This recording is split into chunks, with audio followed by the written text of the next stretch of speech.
Souvent, l'on sous-estime la profondeur de la destruction que peut engendrer la manipulation émotionnelle. On pense à tort que l'absence de contusion physique signifie l'absence de dommages psychologiques réels et durables. Mais c'est une illusion dangereuse. Une guerre insidieuse se déroule en permanence dans le domaine impalpable de la psyché, opposant les individus atteints de narcissisme et les personnes dotées d'une empathie profonde, un conflit invisible pour un œil non exercé, mais dont les conséquences peuvent être dévastatrices. Voyez-vous, les narcissistes opèrent d'une manière qui rappelle étrangement celle des parasites psychologiques. Ils déploient un charme superficiel et trompeur, ils séduisent avec une fausse assurance, ils trompent avec une habileté consommée, non pas en vertu d'une force intérieure authentique, mais en raison d'un vide existentiel profond et lancinant. Ils ont une nécessité pathologique de se nourrir de l'énergie émotionnelle des autres pour maintenir l'illusion fragile et constamment menacée de leur ego hypertrophié et de leur sentiment de supériorité illusoire, et qui deviennent leur cible privilégiée dans cette quête incessante de validation externe. Les êtres profondément sensibles et intuitifs, ceux qui ont une propension naturelle à se sacrifier pour le bien-être des autres, les personnes émotionnellement à l'écoute des besoins d'autrui. En un mot, les empathes. Mais voici la nuance cruciale, la vérité souvent occultée dont personne ne parle ouvertement. Tous les empathes ne sont pas condamnés à un rôle de victime passive et résignée. Certains d'entre eux traversent un processus d'évolution intérieure profond, certains connaissent un éveil de conscience transformateur. Ce sont ces individus que l'on pourrait désigner sous le terme de superempathes, des personnes qui, après avoir enduré des abus émotionnels profonds et répétés, découvrent en elles quelque chose d'extraordinaire. Leur empathie naturelle, lorsqu'elle est enfin comprise, maîtrisée et canalisée de manière appropriée, se métamorphose en une arme puissante, une arme de clarté intellectuelle, de vérité émotionnelle et de détachement psychologique. Et que se passe-t-il lorsque ce superempathe s'éveille enfin au sein de l'écosystème toxique du narcissiste? Le chaos. Toute la dynamique relationnelle pathologique commence inéluctablement à s'effondrer, non pas dans un déferlement de violence physique ou verbale, non pas au milieu de cris et d'accusations mutuelles, mais plutôt dans le silence assourdissant d'une présence inébranlable, dans l'établissement de limites personnelles claires et infranchissables, et sous le poids insoutenable d'être enfin vu tel que l'on est réellement, sans les filtres et les distorsions narcissiques. Cette exploration ne vise en aucun cas à encourager la vengeance ou à inciter à adopter les comportements manipulateurs du narcissiste. Il s'agit au contraire de mettre en lumière une forme de pouvoir authentique, un pouvoir moral profond qui émane d'une décision fondamentale. Je ne m'abandonnerai plus jamais moi-même dans une vaine tentative de maintenir une paix illusoire et destructrice. Nous allons donc explorer en détail cet signe révélateur qui indique qu'un superempathe est en train de démanteler silencieusement, et souvent de manière inconsciente au début, l'ego fragile du narcissiste, pièce par pièce. Et une fois que vous aurez pris conscience de ces schémas subtils et puissants, vous ne pourrez plus jamais les ignorer. Alors, asseyez-vous confortablement, accordez toute votre attention à ce qui va suivre, car cela pourrait bien apporter un éclairage crucial sur la bataille que vous menez peut-être actuellement, ou sur la victoire que vous êtes peut-être déjà en train de remporter sans même en avoir pleinement conscience. Vous savez, c'est une ironie frappante, mais nous ne parlons pas suffisamment du danger potentiel que peut receler une gentillesse mal comprise et mal appliquée. Cela peut sembler paradoxal à première vue, comme si la gentillesse n'était intrinsèquement que douceur et tendresse, une vertu passive et inoffensive. Mais c'est une vision profondément naïve et incomplète de cette qualité humaine complexe. Voyez-vous, la véritable gentillesse, l'empathie authentique et profonde, n'est en aucun cas synonyme de faiblesse ou de passivité. En réalité, elle peut même se révéler terrifiante pour ceux qui cherchent à l'exploiter. Partie 1. Le pouvoir silencieux du superempathe. Les individus les plus véritablement dangereux dans la vie d'un narcissiste ne sont pas les types bruyants et ouvertement conflictuels qui ont tendance à répondre à l'agression par l'agression, à combattre le feu par le feu. Non, la véritable menace, celle qu'ils ne voient jamais venir et qui les déstabilise au plus profond de leur être, est l'individu calme, profondément sensible et émotionnellement intelligent, qui ne réagit pas de manière impulsive et théâtrale, qui ne crie ni ne frappe, mais qui observe avec une acuité pénétrante et qui voit, et je dis bien qui voit réellement au-delà du masque et des illusions. C'est ce que nous appelons le super-empathe, et je n'utilise absolument pas ce terme à la légère. Le super-empathe est une âme forgée dans le creuset de la souffrance, pas dans le confort douillet d'une existence exempte de difficultés. Ce sont souvent des personnes qui ont enduré des épreuves profondes et douloureuses, qui ont été les victimes directes de manipulations émotionnelles insidieuses, de trahisons blessantes et de chaos émotionnel déstabilisants. Et plutôt que de succomber à l'amertume corrosive ou de se laisser consumer par un désir de vengeance destructeur, elles ont accompli quelque chose de beaucoup plus rare et admirable. Elles ont métabolisé cette souffrance, l'alchimisant en une sagesse profonde et perspicace. Ce type de personne devient alors véritablement dangereux pour le narcissiste. Non pas d'une manière vindicative ou malveillante, mais d'une manière profondément ancrée, laser focalisée et inébranlable. Elles ont appris à ressentir intensément sans se laisser submerger par leurs émotions. Elles écoutent attentivement mais sans absorber la toxicité émotionnelle projetée. Elles observent les comportements manipulateurs sans pour autant participer aux illusions et aux jeux de pouvoir. La gentillesse, cette qualité humaine intrinsèquement valorisée à travers les âges et les cultures, se dresse souvent comme un phare moral, une boussole éthique nous guidant vers des interactions empreintes de bienveillance et de considération mutuelle. Elle est fréquemment érigée en pilier fondamental de nos sociétés, une vertu cardinale que nous sommes encouragés, voire exhortés, à manifester envers l'ensemble de nos semblables, sans la moindre distinction basée sur leurs actions passées ou leurs comportements actuels. Dès les prémices de notre éducation, qu'elle soit familiale ou sociétale, l'impératif de la patience est martelé avec une insistance pédagogique. Le pardon est présenté comme un chemin rédempteur tant pour celui qui l'accorde que pour celui qui le reçoit, et la capacité à percevoir la lueur d'humanité, même ténue, chez autrui est cultivée comme un signe de sagesse et de maturité émotionnelle. Nous sommes ainsi conditionnés à aborder le monde avec une ouverture d'esprit, une disposition naturelle à accorder le bénéfice du doute, à interpréter les actions d'autrui sous le prisme de la compréhension et de l'empathie.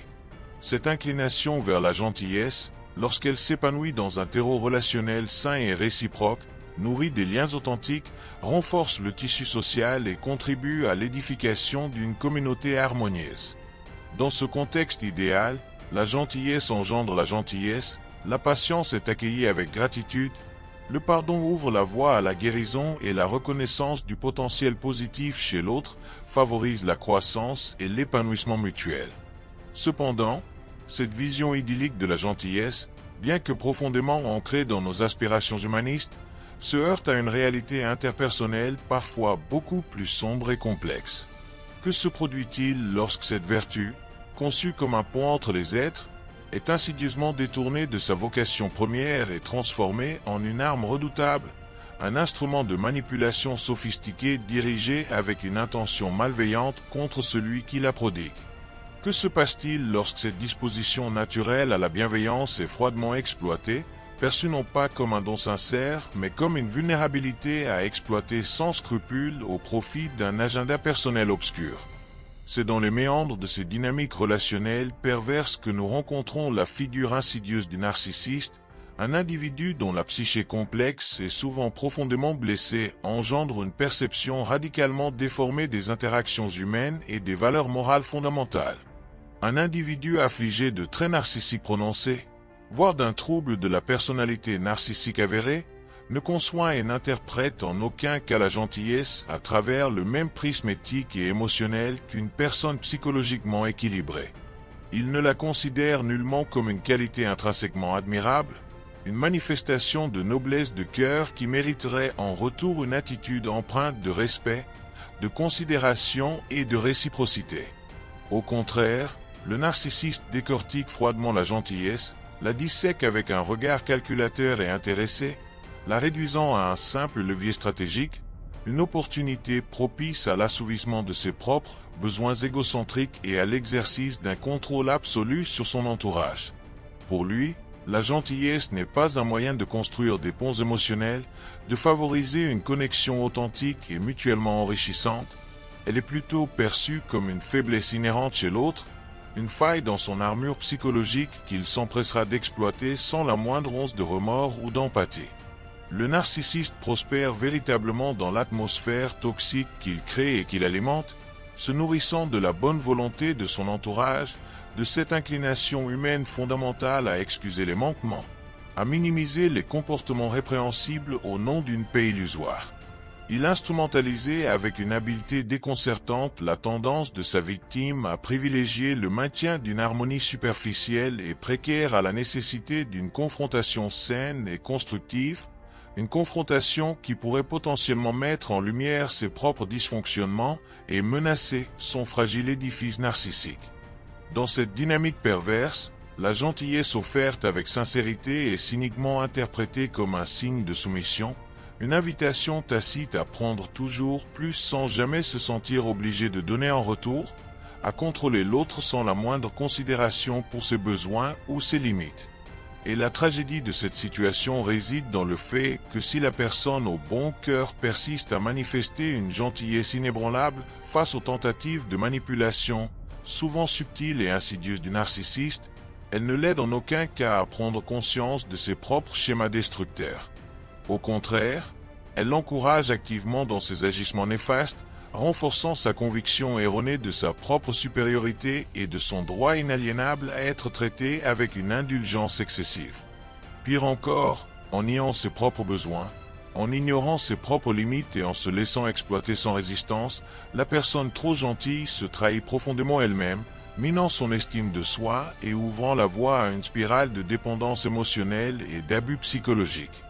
La vérité, aussi amère et difficile à accepter soit-elle, c'est qu'être excessivement et naïvement gentil envers un individu narcissique n'est pas simplement inopérant et dépourvu de tout effet positif. C'est une démarche directement dangereuse pour le bien-être psychologique de la victime. Cette gentillesse mal placée renforce de manière significative le sentiment profondément ancré de droit absolu du narcissiste, sa conviction inébranlable qu'il est intrinsèquement supérieur aux autres et qu'il est donc en droit d'exiger un traitement privilégié et une indulgence sans limite. Elle lui enseigne insidieusement, par l'expérience répétée de l'impunité, qu'il peut se permettre de traiter son entourage de la manière la plus irrespectueuse et dommageable qui soit, tout en sachant pertinemment que la personne trop gentille sera toujours présente, toujours prête à donner sans compter, toujours encline à se sacrifier sans relâche, et toujours animé par l'espoir illusoire qu'il finira par changer fondamentalement sa nature profonde. Mais cette transformation tant espérée n'aura en réalité jamais lieu. Non pas parce que le narcissiste en est physiquement ou mentalement incapable, mais simplement parce qu'il n'en ressent absolument aucun besoin impérieux tant que son entourage continue de tolérer passivement ses agissements destructeurs. Alors une assurance fat. Vous adoptez des postures, vous manipulez subtilement les situations et les personnes, vous déployez un charme superficiel et séducteur, vous provoquez des réactions émotionnelles intenses chez les autres, et vous faites tout cela dans un seul but fondamental: extraire de l'énergie psychologique des personnes qui vous entourent. Que ce soit de l'attention admirative, de l'obéissance servile, de la peur respectueuse ou même de la détresse émotionnelle, la nature de cette énergie vous importe peu, tant qu'elle contribue à maintenir intacte l'illusion de votre propre grandeur et de votre supériorité. C'est ce que nous appelons la source narcissique, une sorte d'oxygène psychologique vital dont vous avez un besoin constant pour éviter l'effondrement de votre ego fragile. Sans cette source d'alimentation émotionnelle externe, le narcissiste commence inéluctablement à se désagréger intérieurement, à ressentir un vide angoissant et une perte de contrôle terrifiante. Maintenant, imaginez cette scène. Apparaît dans votre ville en pâte un individu profondément sensible, doté d'une intuition aiguisée et d'une nature intrinsèquement généreuse et altruiste. Au début de la relation, cet empathe représente une source idéale de cette précieuse source narcissique que vous convoitez tant. Il semble vous offrir tout ce dont vous avez toujours rêvé. Il valide vos récits grandioses, il reflète votre sentiment de supériorité, il réagit émotionnellement à vos stimuli, que ce soit par une admiration béate ou par une détresse palpable. Et le narcissiste se nourrit avidement de chaque goutte de cette énergie émotionnelle. Pendant un certain temps, Cela procure au narcissiste une illusion de contrôle total. L'empathe semble jouer le rôle parfait, celui d'un admirateur inconditionnel ou d'une victime consentante. Mais le narcissiste commet alors une erreur fatale, une erreur qui finira par sceller le sort de cette dynamique toxique. Il confond la sensibilité profonde de l'empathe avec une faiblesse intrinsèque.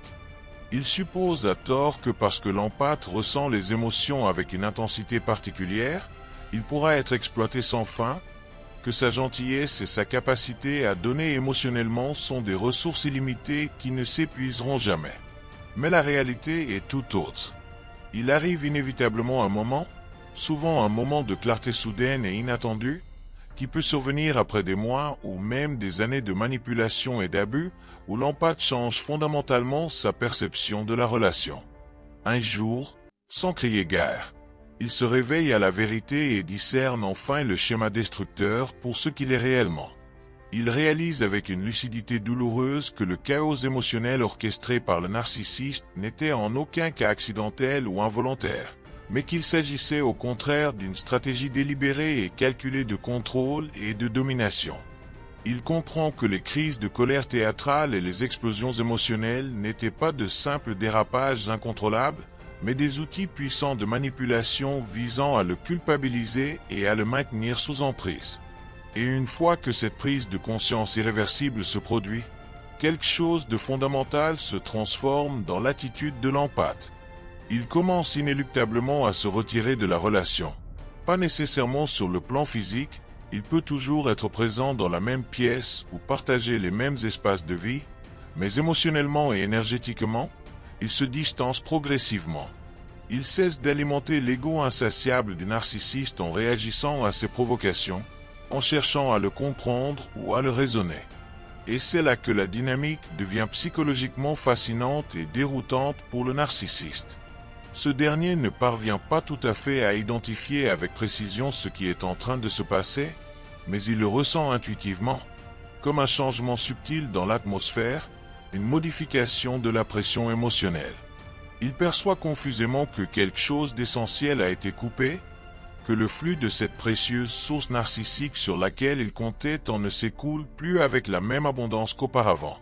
Les yeux de l'empathe ne s'illuminent plus avec la même admiration béate lorsqu'il raconte ses histoires souvent embellies, ses réactions émotionnelles deviennent atténuées, il ne participe plus avec la même intensité dramatique à ses crises théâtrales, il ne discute plus sans fin pour essayer de le convaincre, il ne le supplie plus de changer, et il ne le flatte certainement plus de manière inconditionnelle.